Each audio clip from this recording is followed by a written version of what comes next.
자, 설 연휴가 끝이 나고 오늘 코스닥이 축포를 터뜨리면서 강한 상승세를 나타내고 있습니다. 말씀드렸던 것처럼 장 초반에는 코스피 쪽에 오히려 좀 더 쏠리는 관심이었는데 시간이 지날수록 코스닥에 조금 더 힘이 실리고 있습니다.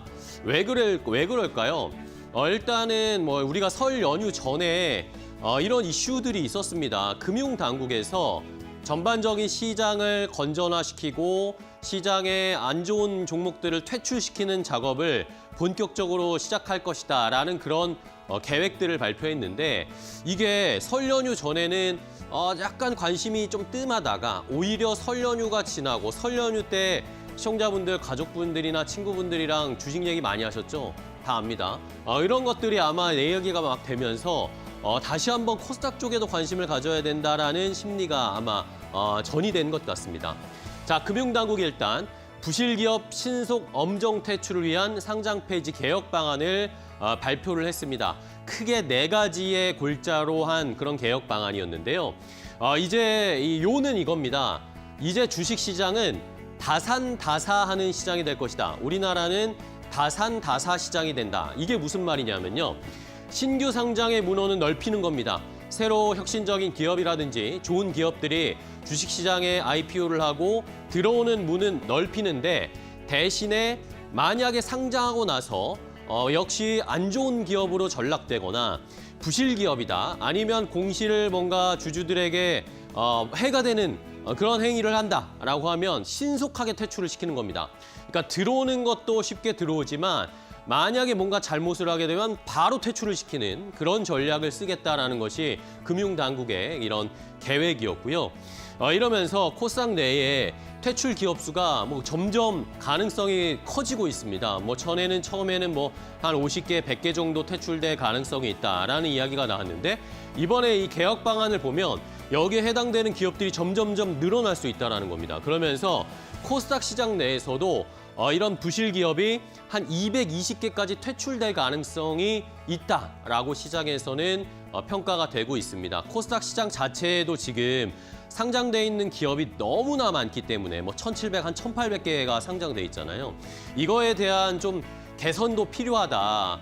그냥 상장만 돼 있고 아무것도 안 하는 회사들도 있고 지속적으로 개인 투자자들을 가슴 아프게 하는 종목들도 있고 그런 것들은 빨리 퇴출을 시켜버려야 된다라는 것이 정부의 입장인 것 같습니다. 자, 그러면서 요 상장 폐지 개혁 방안에 4가지 큰 골자가 있었습니다. 일단은 첫 번째 가장 시청자분들이 관심이 가시고 지난주부터 시장에서 반응이 있던 것이 바로 동전주의 상장 폐지 관련된 이야기입니다. 자, 동전주라고 하면 다 아시죠? 1,000원 이하의 한 주당 가격이 1,000원 이하여서 몇백 원짜리 그런 주식들을 이제 정부나 금융당국에서 잘 걸러내서 상장 폐지시키겠다라고 이야기를 했습니다. 7월 1일부터입니다. 당장 7월 1일부터 만약에 동전주 1,000원 미만의 종목은 상장 폐지 심사 대상으로 올라가게 됩니다. 그리고 나서 7월 1일 이후에 30거래일 연속 주가가 계속 1,000원 아래다. 그러면 바로 관리 종목으로 지정을 해버릴 것이고요.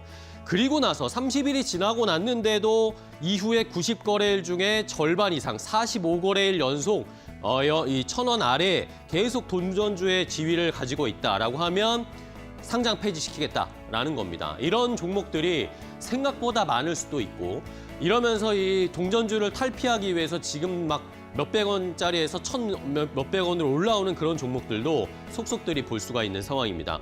여기에다가 추가적으로 액면병합 후에도 주가가 여전히 동전주이면 이것도 역시 동일하게 적용을 할 것이다라고 금융당국에서 얘기를 했습니다. 여러분들 혹시 동전주 가지고 계시면 내 동전주가 지금 주가 흐름이 어떤지 분명히 체크를 해보셔야 된다라는 거 강조드리겠고요.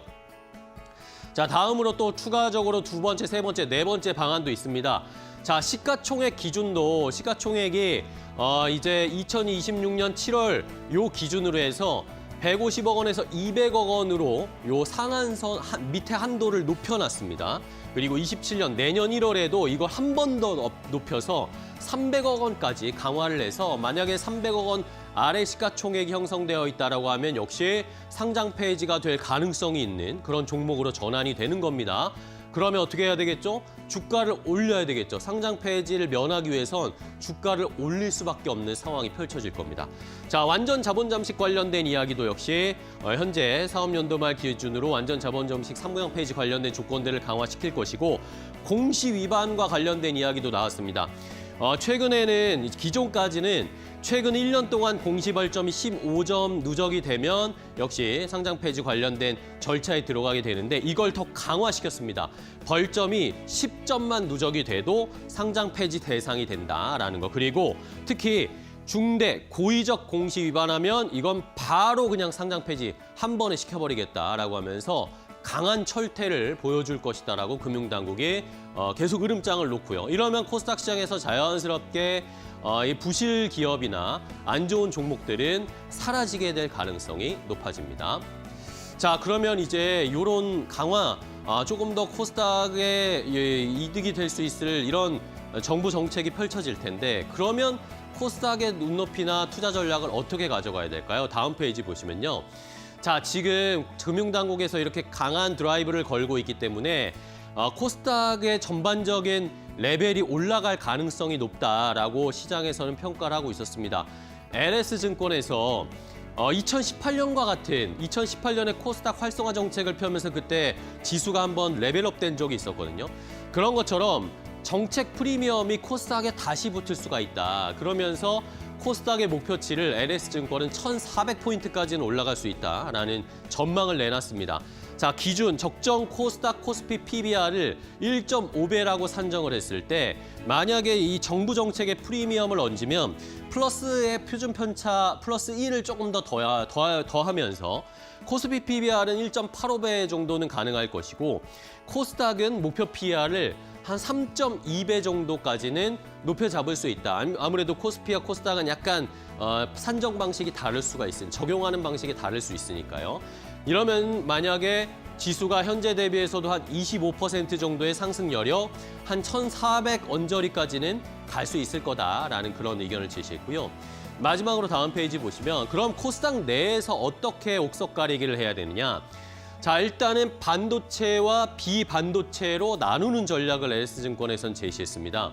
반도체는 아무래도 삼성전자, SK하이닉스가 실적이 워낙 좋고 이제 캐펙스 투자라든지 시설 투자를 더 하게 될 거잖아요.